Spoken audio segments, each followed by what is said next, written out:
വന്നൊന്ന് മറ്റ് തടവുകാർ പറഞ്ഞ് ഞാൻ അറിഞ്ഞിരുന്നു. കഷ്ടമുണ്ടടാ നിന്നെപ്പോലൊരു പ്രഗത്ഭനായ വക്കീല് ഈ അവസ്ഥയിൽ.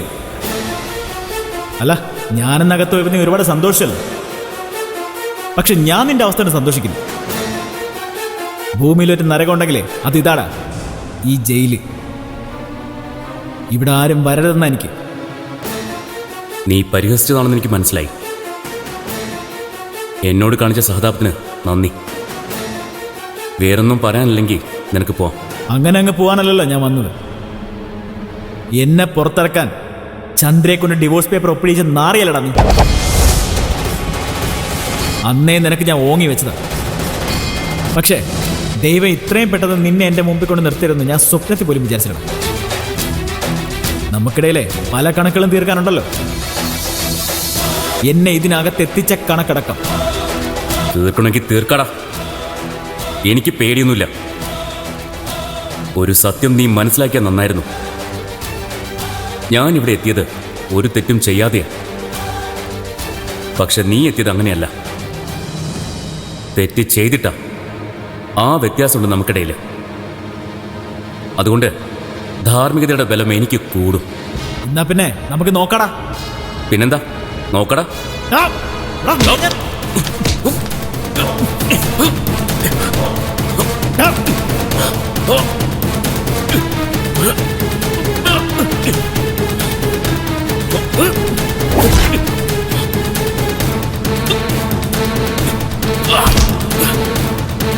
വക്കീൽ പണി മാത്രമല്ലടാ. അതുകൊണ്ട് അഭ്യാസമൊന്നും എൻ്റെ അടുത്ത് വേണ്ട, നടക്കില്ല.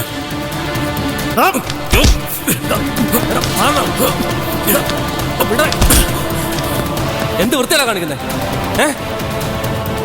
ഇവിടെ കിടന്ന് വിളച്ചിലെടുത്താ രണ്ടോണം പുറത്തു പോവില്ല.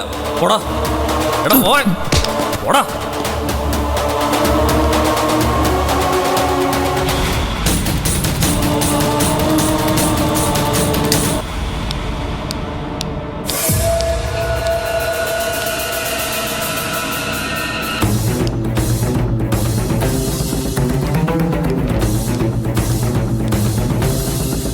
തൃപ്തിയായല്ലോ നിനക്ക്? എന്റെ മോനെ ജയിലിൽ കയറ്റിയപ്പോ നിനക്ക് സമാധാനമായല്ലോ? അതുള്ള ഞാനാണോ കുറ്റക്കാരി? സിദ്ധോട്ടൻ കാർ ഓടിച്ച് ഒരു സ്ത്രീയെ ഇടിച്ചു കൊല്ലാൻ ശ്രമിച്ചതിന് ഞാനെന്ത് കഴിച്ചു? ഈ ദേഷ്യവും ചോദ്യം ചെയ്യലൊക്കെ ദേവികയോട് കാണിച്ചിരുന്നെങ്കിൽ അതിനൊരർത്ഥം ഉണ്ടായിരുന്നു.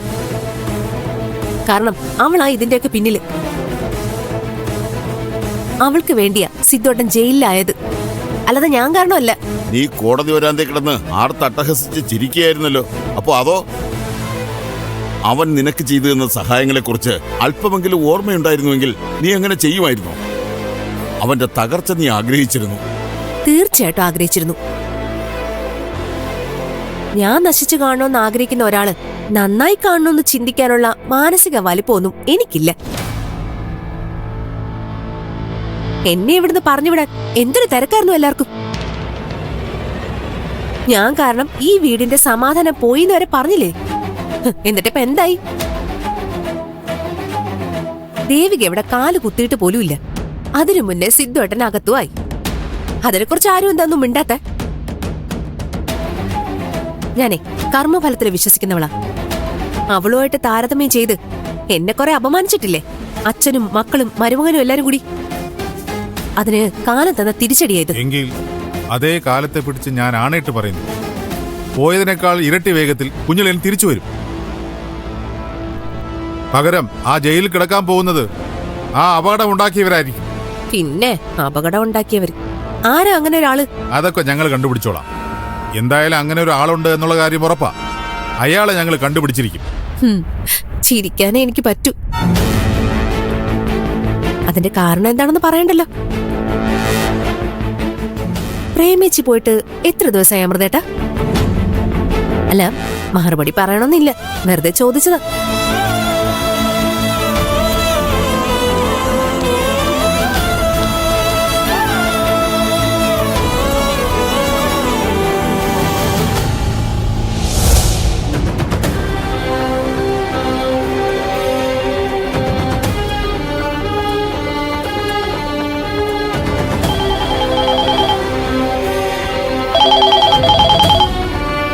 ഹലോ ശരത്തെ, എവിടെയുണ്ട്?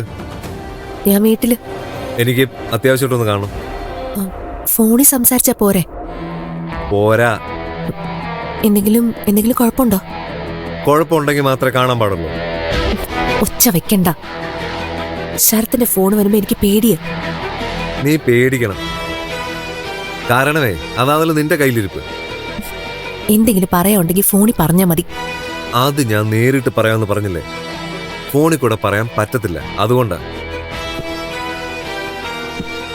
എന്തെങ്കിലും കുഴപ്പം ഒപ്പിച്ച് കാണും, അല്ലെങ്കിൽ നീ ഒരിക്കലും ഇങ്ങനെ വിളിക്കില്ലല്ലോ. ഇനി കാശിനോ മറ്റോ ആണെങ്കിൽ കാണണമെന്നില്ല, തരാൻ എന്റെ കയ്യിലില്ല. എന്തിനാണെന്ന് നേരിട്ട് മുഖാമുഖം കാണുമ്പം പറയാം. ആദ്യം അവിടെ നിന്ന് ഇറങ്ങും.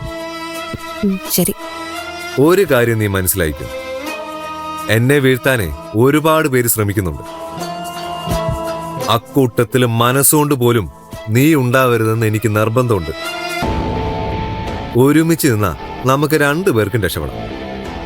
അതല്ല ഒറ്റയ്ക്കൊറ്റയ്ക്ക് ആ പോക്കെങ്കില് രണ്ടുപേരും നശിക്കും. അതുകൊണ്ട് ഞാൻ പറയുന്നതനുസരിച്ച് കൂടെ നിൽക്കുന്നതാ ബുദ്ധി. മനസ്സിലായല്ലോ? എന്തായാലും നേരിട്ട് കാണാൻ പോവല്ലേ, അവിടെ വെച്ച് സംസാരിക്കാം. ശരി.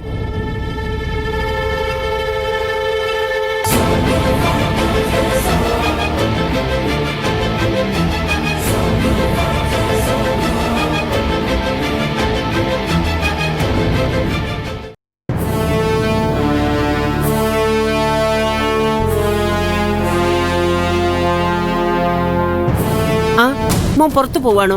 അതെ മുത്തശ്ശി, ഇതിനകത്തിരുന്ന് അടച്ചു പൂട്ടിയിരുന്നിട്ട് ഭ്രാന്ത് വരുന്ന പോലെ. ഒന്ന് പുറത്തിറങ്ങി വരുമ്പോ ആശ്വാസവും. എന്നാ ഞാനും കൂടെ വരട്ടെ. എങ്ങോട്ട്? പുറത്തേക്ക്.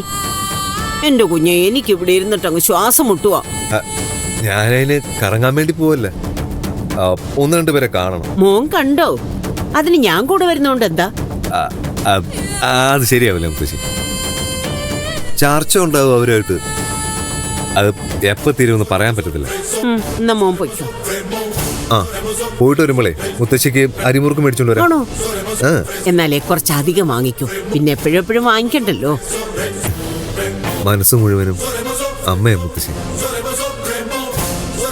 അമ്മ ഇപ്പൊ ഉണ്ടായിരുന്നെങ്കിൽ എത്ര നന്നായനെ. ജീവനോടെ ഉള്ളപ്പോ നമ്മൾ ഒന്നിന്റെ വില അറിയില്ല മുത്തശ്ശി. നമ്മുടെ അടുത്തുനിന്ന് പോണം, അപ്പോഴേ അവരെന്തായിരുന്നു നമുക്ക് മനസ്സിലാവും.